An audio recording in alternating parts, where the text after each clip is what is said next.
fever. Cat scratch fever. Well, the first time that I got it, I was just 10 years old. I got it for some pussy next door. And I went to see the doctor and they gave me the cure.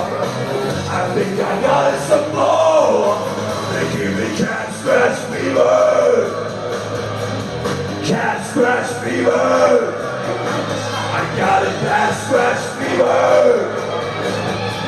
The cat scratch fever. It's nothing dangerous. I feel no pain. I gotta change. You know you got it when you go insane. It makes the pro man cry. Won't you make my bed? Metal!